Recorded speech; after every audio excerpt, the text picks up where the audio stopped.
Halo sahabat biologi, selamat pagi. Apa kabar dari kalian semua? Mudah-mudahan dalam keadaan sehat walafiat ya. Oke, kami dari kelompok 4 yang akan menjelaskan terkait hukum Mendel 1. Nah, ada pepatah yang mengatakan bahwasanya tak kenal maka tak sayang. Maka perkenankan kami untuk memperkenalkan diri kami masing-masing. Assalamualaikum warahmatullahi wabarakatuh. Halo, perkenalkan saya Salsabila Arifah Hafsah, NIM 211101080003. Di sini saya dan rekan saya akan menjelaskan tentang genetika dalam kaitannya dengan penyakit serta pengaruh respon obat, hukum Mendel 1 ditinjau dari farmakologi.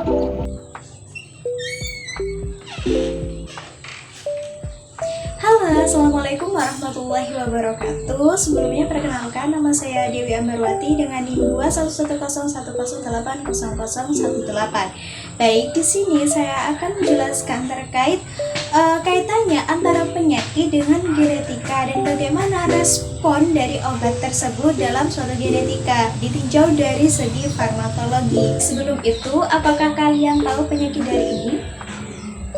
Atau penyakit dari ini? Ataupun penyakit dari ini? Nah, sebenarnya dari beberapa penyakit ini ada kaitannya dengan genetika loh guys.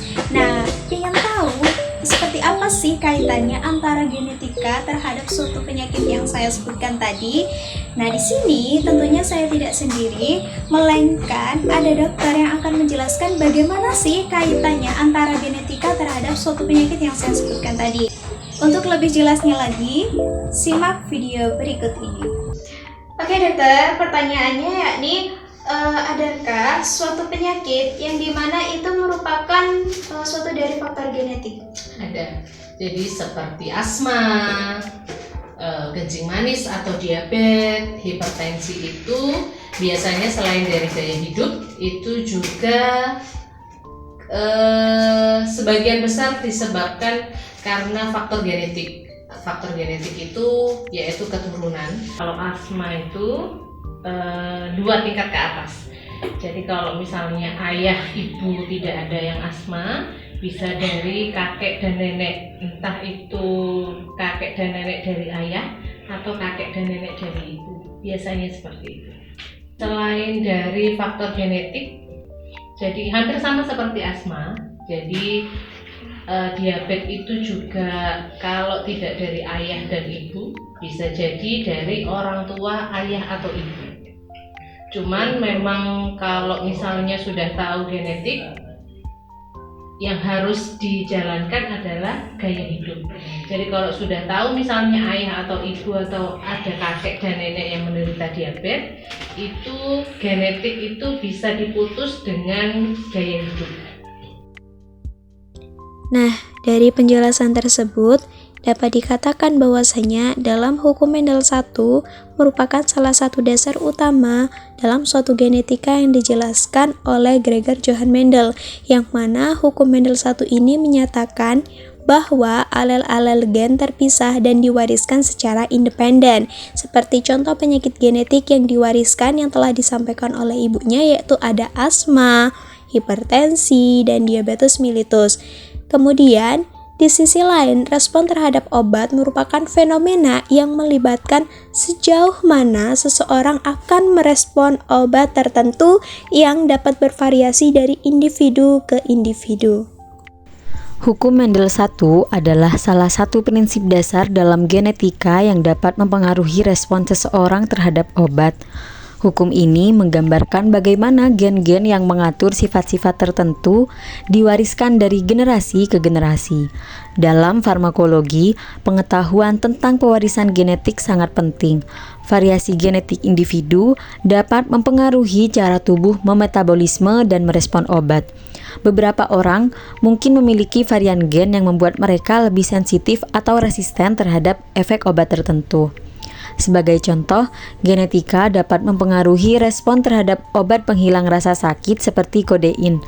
Orang dengan varian genetik tertentu mungkin tidak merespon kodein seefektif orang lain karena perbedaan dalam cara tubuh mereka memetabolisme obat tersebut. Dengan memahami pewarisan genetik dan hukum Mendel I, para peneliti dan farmakologi dapat merancang terapi yang lebih sesuai dan tepat sasaran berdasarkan profil genetik individu yang dikenal sebagai farmakogenomik untuk meningkatkan efektivitas pengobatan dan mengurangi efek samping. Persilangan monohibrid dalam bidang farmakologi dapat membantu memahami bagaimana sifat-sifat genetik individu mempengaruhi respon terhadap obat. Dalam konteks farmakologi, persilangan monohibrid biasanya berfokus pada satu gen tunggal yang memiliki dua alel yang berbeda. Contohnya, misalkan kita ingin memahami bagaimana alel gen A besar dan alel A kecil mempengaruhi respon terhadap obat tertentu. Nah, gen A besar di sini bertanggung jawab untuk metabolisme obat. Alel A besar mungkin menghasilkan enzim yang efisien dalam menguraikan obat, sehingga individu dengan alel A besar mungkin memproses obat lebih cepat. Sedangkan alel A kecil mungkin menghasilkan enzim yang kurang efisien dalam menguraikan obat, sehingga individu dengan alel A kecil mungkin memproses obat lebih lambat. Kita dapat mempertimbangkan dua individu, salah satunya homozigot A besar dan yang lainnya heterozigot A besar A kecil, dan melihat bagaimana mereka merespon terhadap obat yang sama.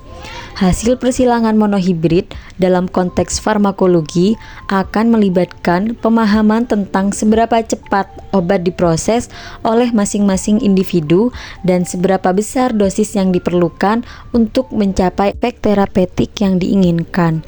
Ini dapat membantu dokter merancang dosis obat yang tepat berdasarkan profil genetik pasien, sehingga memaksimalkan efektivitas pengobatan dan mengurangi resiko dosis berlebihan atau kurang. Selanjutnya adalah pentingnya pewarisan genetik dalam farmakologi.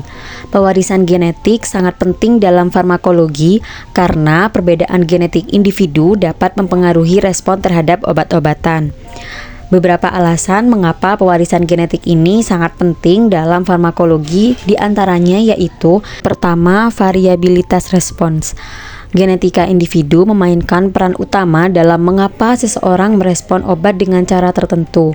Variasi dalam gen-gen yang terlibat dalam metabolisme obat, reseptor obat, atau jalur biokimia terkait dapat mengakibatkan perbedaan signifikan dalam sejauh mana obat tersebut efektif atau aman.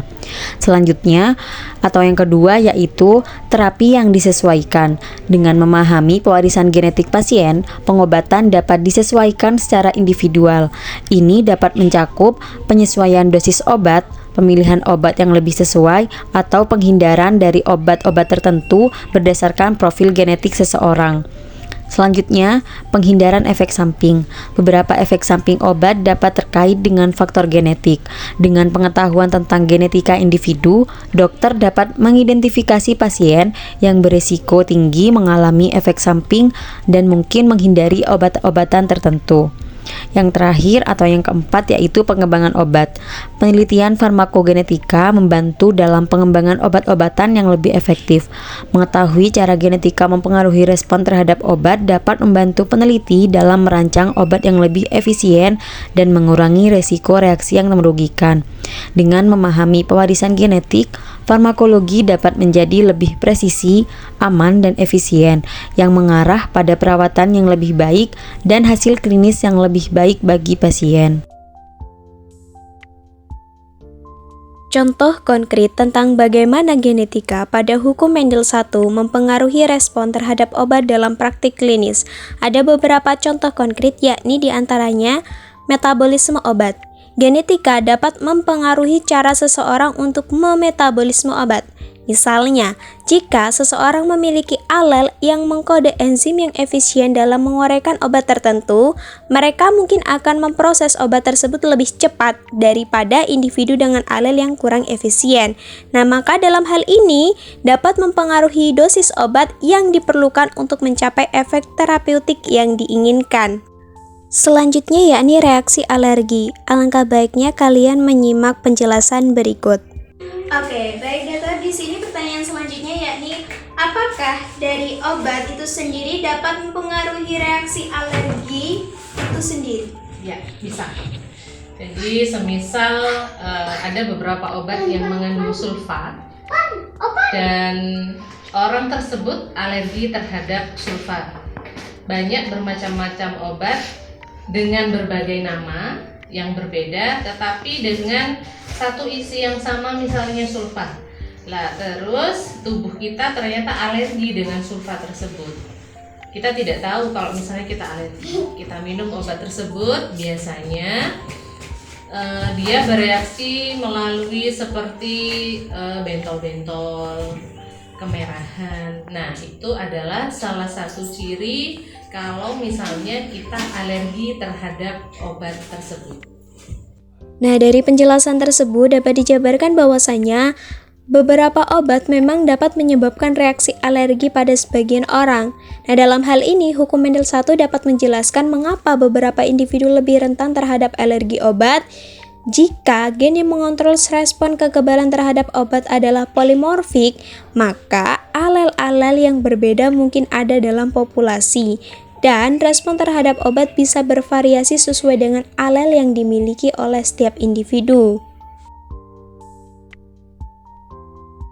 Terkait resistensi obat, bagaimana dalam tubuh kita itu dapat meresistensi terhadap antibiotik yang telah diberikan? Biasanya beberapa pasien itu resisten terhadap suatu obat karena dia tidak minum obat antibiotik tersebut secara teratur. Karena di dalam farmakologi, jadi minimal antibiotik itu harusnya kalau yang sehari harus diminum 3 kali, ya harus 3 kali. Dan minimal minum obat itu satu minggu atau sampai 10 hari. Biasanya beberapa pasien yang datang ke sini dengan resisten obat itu dia tidak minum sesuai anjuran. Jadi yang seharusnya diminum sehari 3 kali, hanya diminum sehari sekali. Dan seharusnya yang diminum minimal 1 minggu, dia minum hanya 3 hari atau 2 hari. Itu biasanya yang bisa menyebabkan beberapa pasien yang datang ke sini itu resisten terhadap antibiotik tersebut. Nah, itu tadi seputar penjelasan dari Ibu Dokter bagaimana sih genetika itu ditinjau dari segi farmakologi. Mungkin terima kasih kepada Ibu Dokter atas penjelasannya. Farmakogenetika dalam kaitannya dengan hukum Mendel 1 memiliki manfaat yang signifikan, tetapi juga tantangan yang harus diatasi. Salah satunya yaitu yang pertama, biaya dan aksesibilitas. Pengujian genetik farmakogenetika mungkin mahal dan tidak selalu tersedia secara luas. Ini dapat menjadi hambatan dalam menerapkan strategi penyesuaian obat berdasarkan genetik. Yang kedua, keterbatasan data genetik.